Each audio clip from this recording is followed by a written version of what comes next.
Interesting दिए हैं आपको।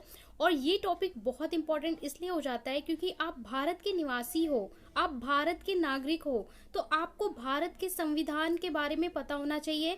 हमारे संविधान में आपको क्या अधिकार दिए हैं, क्या उसकी क्वालिटी है। अगर आप कभी विदेश जाते हो, किसी अलग कंट्री जाते हो, कोई इंडिया के बारे में पूछता है तो आपको पता होना चाहिए।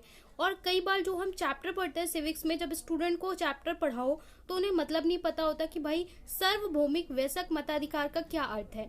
लोकतांत्रिक वर्ड आ गया तो एग्जैक्टली मीनिंग नहीं पता है, धर्मनिरपेक्षता वर्ड आ गया तो एग्जैक्टली मीनिंग नहीं पता है। तो यहाँ पे आपको ये बेसिक चीजें इसलिए पढ़ाई जा रही हैं कि जब आप सिविक्स के चैप्टर्स पढ़ेंगे तो आपको सारे वर्ड की मीनिंग पता होने चाहिए, आप कहीं पे स्टक ना हो जाए। Okay, so let's start with good hopes.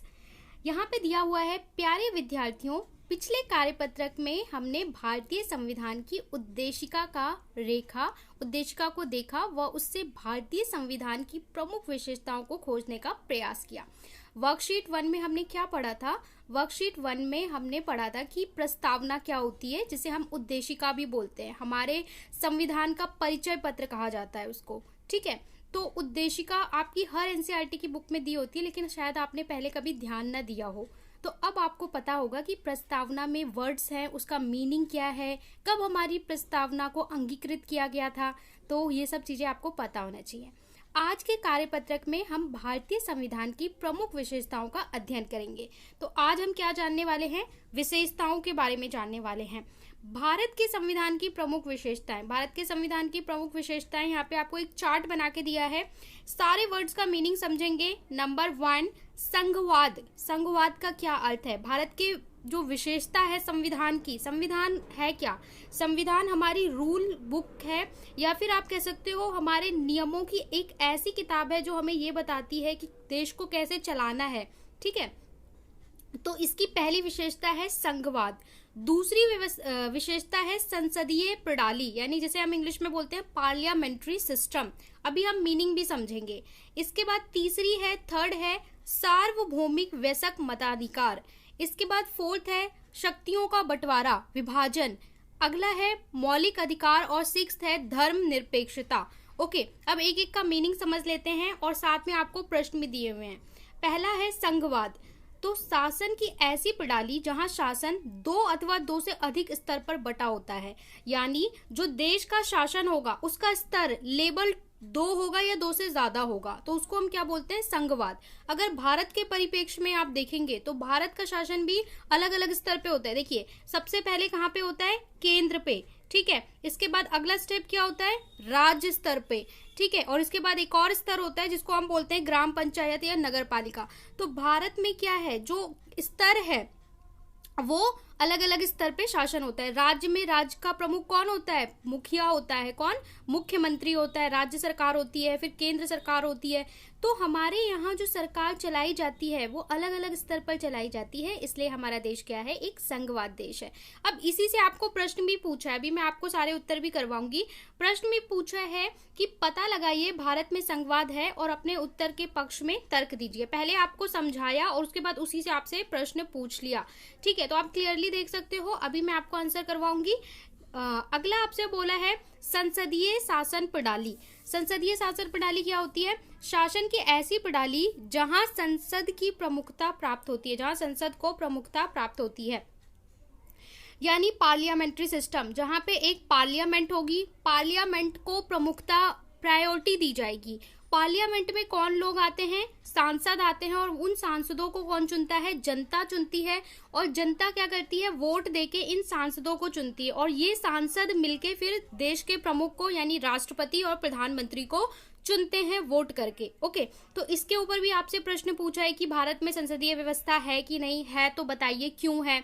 इसके बाद अगला है कि सार्वभौमिक वयस्क मताधिकार। सार्वभौमिक वयस्क मताधिकार का अर्थ होता है ऐसी व्यवस्था जहां एक निश्चित आयु के बाद सभी नागरिकों को मत देने का, वोट देने का अधिकार प्राप्त हो। अब आपसे प्रश्न पूछा है कि भारत में ऐसा है कि नहीं, और अगर है तो बताइए कि भारत में आयु क्या रखी गई है। सार्वभौमिक मतलब होता है सभी नागरिकों को मत देने का अधिकार, वोट देने का अधिकार, चुनाव में मिलना, ठीक है। इसके बाद है शक्तियों का बंटवारा। देखिए भारतीय संविधान जो है ना काफी बाद में बना है, बहुत सारे देशों के संविधान जब बन चुके थे क्योंकि भारत बाद में आजाद हुआ है, तो भारत का संविधान जब बना तो उसमें पूरी दुनिया की जो अच्छी अच्छी बातें थी संविधान में, वहां से बातें उठाकर हमारा संविधान बनाया गया है। इसलिए हमारा संविधान बहुत ही विशेष है, इसमें बहुत सारे गुण हैं। शक्तियों का बंटवारा, तो शक्तियों का बंटवारा का मतलब होता है शासन की प्रणाली में शक्तियों का संविधान ने बंटवारा कर रखा है जिससे कोई मतभेद ना हो। देखिए जैसे आपके घर में 3 लोग हैं, ठीक है, 1 2 3, 3 पर्सन है, तीनों को अलग अलग काम दिया कि भाई आज गेस्ट आने, आपको क्या करना है, लंच बनाना है। एक को दे दिया डेकोरेशन का काम और एक को दे दिया कि बाहर से चीजें लाने का काम। अब देखिए जब कोई किसी को काम दिया जाता है तो उनको कुछ अधिकार भी दिए जाते हैं, कुछ रिस्पॉन्सिबिलिटी, कुछ फाइनेंस, सब कुछ दिया जाता है। तो इसलिए हमारे संविधान ने क्या किया, अलग अलग काम को डिवाइड किया और काम को डिवाइड करने के साथ उनको अलग अलग अधिकार दे दिए कि ये आपके अधिकार है, इसमें ये दूसरा आके आपको कुछ नहीं बोलेगा, ये आपके अधिकार है, इसमें तीसरा आके आपको कुछ नहीं बोलेगा और ये आपके अधिकार है। तो इसी तरीके से हमारे देश में संविधान में पहले ही शक्तियां यानी पावर्स डिवाइड कर दी गई हैं 3 स्तर पर, ठीक है, जिसको हम बोलते हैं विधायिका, कार्यपालिका और न्यायपालिका। अगला हमारा है मौलिक अधिकार। तो मौलिक अधिकार क्या होता है, कोई भी देश अपने नागरिकों को कुछ अधिकार देता है जो उसके मौलिक अधिकार होते हैं, मतलब आप उस देश में जन्म लेते हो तो ही आपको वो अधिकार मिल जाते हैं। जैसे भारत भी हमें मौलिक अधिकार देता है, अगर आप भारत में पैदा हुए हो तो आपको जन्म से ही वो अधिकार मिल जाते हैं। तो हमारा वो भारत ने हमें मौलिक अधिकार दिया। यहाँ पे प्रश्न पूछा है क्या भारत में भी मौलिक अधिकार दिए गए हैं और ये अधिकार कौन कौन से हैं वो आपको बताना है पता करके। अगला है धर्मनिरपेक्षता। धर्मनिरपेक्षता का मतलब होता है कि ऐसा देश जिसका अपना कोई धर्म नहीं होगा, ठीक है, जो वहां के नागरिक हैं वो किसी भी धर्म को पालन कर सकते हैं, उसको मान सकते हैं। नागरिकों में डिस्क्रिमिनेशन, भेदभाव नहीं किया जाएगा कि आप इस धर्म से आते हो। जैसे हम दुनिया के बहुत सारे देश देखते हैं, ऐसे देश हैं जहां पे आपको देश का धर्म अपनाना पड़ेगा। बहुत सारे देखते हैं रूढ़िवादी ऐसे देश होते हैं जहां पे एक धर्म होता है और आपको उसी धर्म को मानना पड़ेगा तभी आप देश में रह सकते हो, वरना आपको देश से निकाल दिया जाएगा, ठीक है। लेकिन भारत ऐसा देश है, भारत ऐसा मुल्क है जहां पे आप किसी भी धर्म को 1 2 3 कोई भी धर्म को मान सकते हो, उसका प्रचार कर सकते हो, उसकी अच्छी बातें लोगों को बता सकते हो।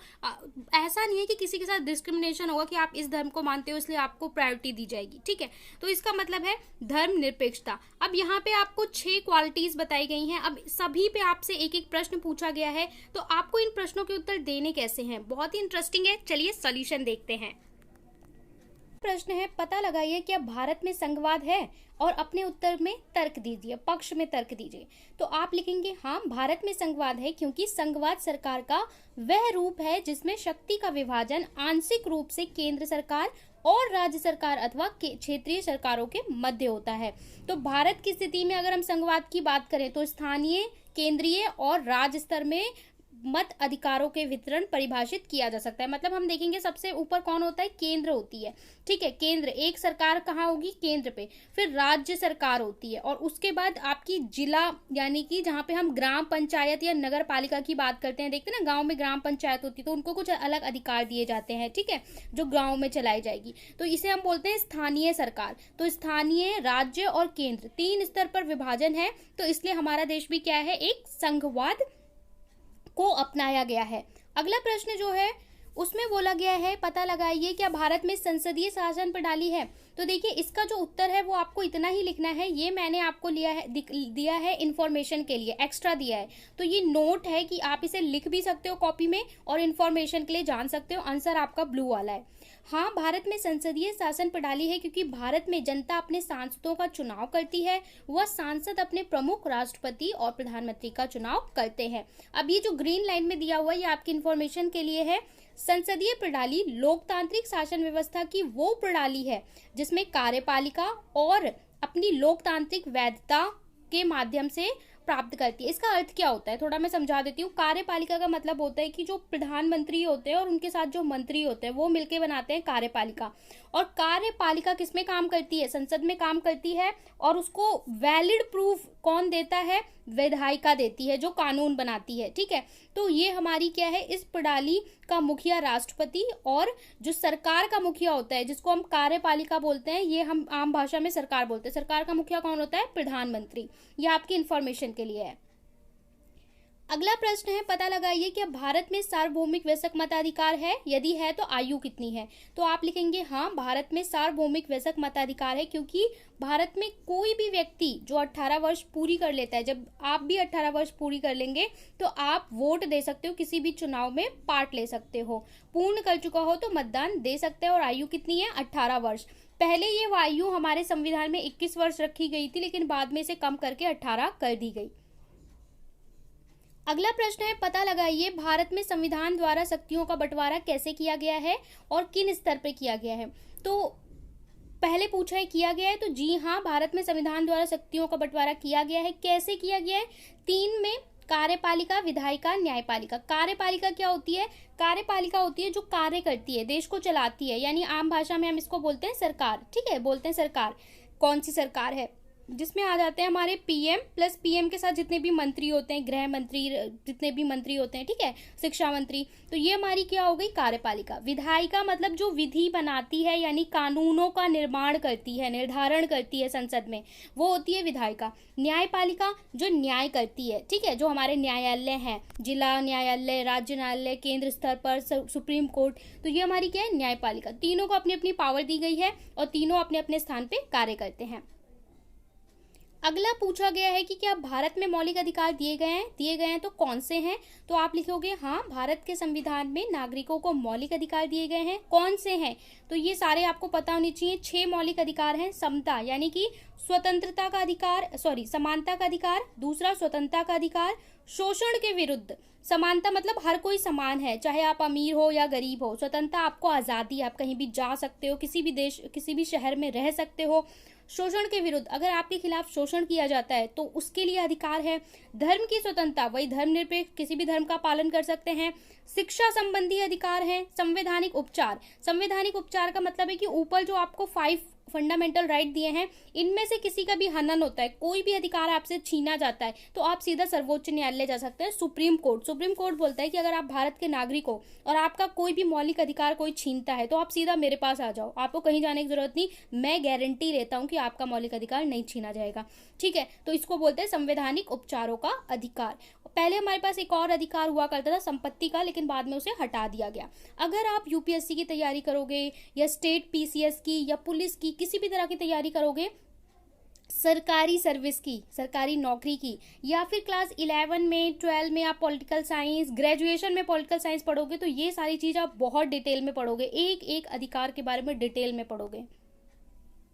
अगला प्रश्न है, पता लगाइए क्या भारत में धर्मनिरपेक्षता का पालन किया जाता है। तो आप लिखेंगे हाँ, भारत में धर्मनिरपेक्षता का पालन किया जाता है, क्योंकि भारत का अपना कोई धर्म नहीं है। ठीक है, ऐसा नहीं है कि भारत में किसी एक धर्म को प्रायोरिटी दी जाए।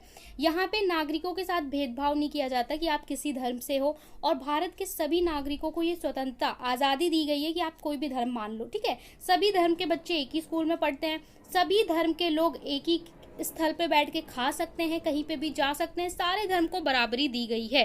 तो ये आपका हो गया अगला प्रश्न। तो ये सारी आपकी इंफॉर्मेटिव है, ये जानकारी आपको होनी चाहिए, चाहे आप स्टूडेंट हो ना हो, हर बच्चे